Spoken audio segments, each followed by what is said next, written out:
Bonjour. Alors, dans cette vidéo, on va parler d'un élément très important dans les appareils électriques. Jusqu'à présent, si vous avez bien suivi, on a vu plusieurs éléments. Quand vous avez des appareils électriques, si vous regardez en arrière, il y a toujours une étiquette, c'est la loi qui l'oblige, qui donne des informations électriques, puis vous êtes déjà capable de lire certaines choses. Si on regarde l'étiquette du grille-pain, par exemple, il y a 120 volts qui est ici, la différence de potentiel du grille-pain. Les hertz, on en a parlé un petit peu là dans le chapitre avant, c'est quelque chose qu'on n'étudie pas en secondaire, au secondaire en fait, mais c'est la longueur d'onde là, du courant alternatif que l'appareil a besoin de fonctionner. Hein. On retrouve la même chose, 120 volts ici, puis 60 hertz dans mes deux images. Il y a un autre élément dont on n'a pas encore parlé et ce sont les watts. Donc, c'est le dernier élément qui est ici. Dans le grille-pain qui est là, on a une puissance, c'est ça qu'on va appeler, c'est la puissance de 1200 watts. Si je regarde mon batteur à eux qui est ici, il y a une puissance de 250 watts. Donc, 250 watts. C'est la puissance. Qu'est-ce que ça signifie la puissance dans le fond? Le mot le dit, hein, si vous êtes puissant comme personne, vous êtes fort, donc vous êtes capable d'avoir beaucoup de power, ben c'est la puissance. Donc, pourquoi, si je regarde mon grille-pain puis mon batteur à eux, ils n'ont pas du tout la même puissance en 1200, c'est quand même presque 5 fois la puissance du batteur à eux, mais pour dégager beaucoup de chaleur, pour faire cuire rapidement une toast, ben ça prend beaucoup de puissance rapide pour que le grille-pain soit capable de dégager beaucoup d'énergie, tandis qu'un batteur à eux, c'est de transformer l'électricité en mouvement mécanique, ça prend moins de puissance pour que ça fonctionne. Alors, la puissance, elle va être reliée à l'énergie qui va être consommée. Tout ça est interrelié. Alors, voyons voir les concepts associés. La puissance, qu'est-ce que c'est? C'est la quantité d'énergie électrique consommée ou fournie par un appareil électrique par unité de temps. Fait que c'est combien que ça prend d'énergie ou combien ça dépense d'énergie à chaque seconde. C'est ça la puissance. De là, la formule très importante qui est ici. La puissance, c'est l'énergie divisée par le temps. Ou si vous préférez, l'énergie que va consommer un appareil, souvent on va regarder l'élément plus sous forme d'énergie, c'est égal à la puissance de l'appareil fois le temps. C'est pour ça que plus un appareil est puissant et plus il fonctionne longtemps, plus il va coûter cher d'énergie. Remarquez que c'est l'énergie E ou delta E, les deux c'est la même chose. Donc delta E c'est variation d'énergie, E c'est l'énergie consommée ou fournie, ça revient à la même chose, les deux écritures se valent. Alors, lorsque j'ai un watt, c'est l'unité de mesure de la puissance, c'est la même chose que 1 joule par seconde, parce que l'énergie est en joules, et je divise par le temps, et le temps, ce sont des secondes. La puissance est en watts. Il y a moyen aussi d'illustrer la formule de la puissance ou de trouver la puissance avec d'autres éléments. Alors, j'ai mis ces deux formules qu'on connaît déjà. La première, c'est la formule de la puissance qu'on vient juste de voir, P est égal à delta E sur delta T. Et la deuxième, la variation d'énergie, c'est égal à U fois I fois delta T. C'est une formule vue précédemment, celle de l'énergie. J'ai mis en évidence en rouge la variation d'énergie parce que c'est la même. Et on va faire une petite substitution, c'est-à-dire que si dans ma formule de puissance, je remplace le delta E qui est ici par le delta E qui est ici par sa formule.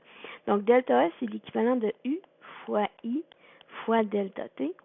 Et si je divise, je garde le même dénominateur ici, je divise par delta T, je m'aperçois que le facteur temps peut être enlevé. Donc, la puissance, c'est équivalent à la différence de potentiel fois l'intensité de courant. Donc, c'est une autre formule à ajouter qui va être très utile lorsque je veux savoir la puissance d'un appareil. Si je n'ai pas son nombre de watts, mais si j'ai le courant qui passe dans l'appareil et la différence de potentiel, je suis capable de la calculer. Vous avez dans vos notes de cours exactement ce que je viens de vous dire. Ça veut aussi dire que la puissance, c'est des watts, c'est égal à U, donc c'est des volts, fois I, c'est des ampères. Donc, lorsque j'ai 1 watt, c'est la même chose que 1 volt fois 1 ampère. Ça nous mène à certains calculs, comme toujours.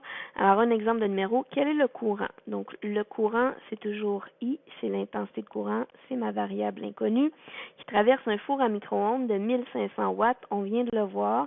Les watts, c'est une puissance, donc 1500 watts, utilisée sur une tension CU, de 120 volts. Ma formule, donc j'ai P, U et I, donc c'est la dernière qu'on vient de voir. P est égal à U fois I. Et moi, je cherche I, je l'isole. I est égal à P sur U. Donc, I est égal à la puissance 1500. Oups, c'est des watts ici, non? 1500 watts divisé par 120 volts. Donc, ça me donne 12,5 ampères. Donc, premier style de question. Deuxième style de question. Combien d'énergie? Donc, je cherche la variation d'énergie, ou E, c'est mon inconnu. Consomme une ampoule de 100 watts. Donc, sa puissance, c'est 100 watts. Allumée pendant 8 heures et 30 jours. 8 heures par jour pour 30 jours.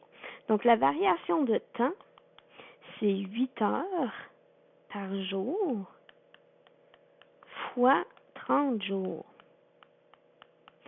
Sauf que la variation de temps, c'est aussi, ça doit être absolument en secondes. Et j'ai des heures. Donc, pour transformer des heures en secondes, je vais multiplier par il y a combien de secondes dans une heure. Il y a 3600 secondes par heure. Donc, vous voyez, mes unités de mesure vont toutes s'annuler, les jours. Il va me rester des secondes. Donc, la variation de temps, on s'aperçoit que c'est quand même beaucoup de secondes. C'est 864 000 secondes dans le mois où mon ampoule va être allumée. Donc, si je cherche la variation d'énergie, c'est égal à P fois delta T, ce qui me donne la puissance, donc 100 watts fois 864 000 secondes, ce qui me donne 86 400 000 joules. L'énergie, c'est toujours en joules. Et c'est un problème réel, c'est-à-dire une ampoule de 100 watts, là, c'est très commun dans une maison. Alors imaginez, vous, que vous devez payer votre énergie et juste les joules utilisés par votre appareil électronique ou électrique ou votre ampoule, on calcule ça en millions pour seulement une ampoule. Imaginez l'ampoule plus le four, plus l'électricité pour chauffer la maison, l'électricité consommée par votre iPad pour charger. Donc, on serait rapidement en millions, si ce n'est pas en milliards de joules que vous consommez à chaque mois et que vous devez payer à Hydro-Québec. C'est des chiffres qui sont faramineux. Donc, on va utiliser une deuxième unité de mesure qui va être plus évidente pour exprimer l'énergie dans un cas de consommation électrique. Si vous parlez de facture d'électricité avec vos parents, ils ne vont pas vous dire qu'ils payent pour des joules, ils vont dire qu'ils payent pour des kilowattheures. Alors, il faut revenir à la formule de l'énergie. Donc, la variation d'énergie, c'est égal à la puissance fois la variation de temps. Alors, normalement, la variation d'énergie, elle est en joules. C'est égal à la puissance en watts fois le temps en secondes. Donc, on se rappelle que 1 joule, c'est la même chose que 1 watt fois 1 seconde. Maintenant, je pourrais mettre les unités de mesure dans une autre unité qui est plus grosse. C'est-à-dire que la variation d'énergie, ma puissance, au lieu d'être en watts, je pourrais la mettre en kilowatts. Et mon temps, au lieu de la mettre en secondes, je vais la mettre en heures. Alors, c'est des kilowatts fois des heures. Et on peut se mêler avec des kilomètres heure, là où c'est des kilomètres par heure. Les kilowattheures, c'est des kilomètres fois des heures. Des kilowatts fois des heures. Donc, lorsque j'ai des kilowatts heure, c'est des kilowatts fois des heures. Alors, je peux faire mon calcul d'énergie. Donc, le kilowattheure, faites attention, c'est pas une mesure d'unité de puissance, c'est une unité de mesure d'énergie. Okay? Donc, ça mesure l'énergie. Donc, si je reprends le même numéro que tout à l'heure, donc je vais savoir, mais en kilowattheure, la consommation d'une ampoule de 100 watts. Donc, la puissance de mon ampoule, c'est 100 watts. Je vais la mettre en kilowatts, donc je divise par 1000, c'est 0,1 kilowatts. Et le temps, donc la variation de temps, c'est 8 heures. Je vais le garder en heures, mais j'ai encore 30 jours, donc 8 fois 30. ce qui me donne 240. 240 heures. Je vais appliquer ma formule, je cherche la variation d'énergie. Donc, delta E, c'est égal à P fois delta T. Alors, delta E est égal à ma puissance en kilowatts, 0,1 kilowatt, multiplié par le temps en heures, 240 heures, ce qui me donne une variation d'énergie égale à 24 kilowatts heure. Et ça, c'est un chiffre qui est plus raisonnable. Donc, on n'est plus dans 86 400 000 joules, mais on est dans un chiffre qui est plus raisonnable, 24. Donc, on peut additionner les kilowattheures pour calculer la facture d'électricité.